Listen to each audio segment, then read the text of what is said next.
of the menace of tyranny is necessary for years, if necessary alone.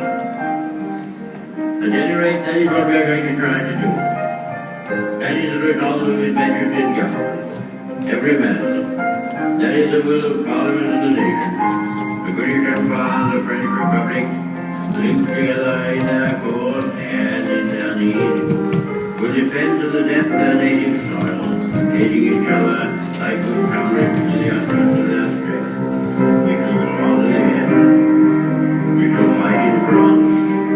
We shall fight on the seas and oceans. We shall fight with growing confidence and growing strength in the air.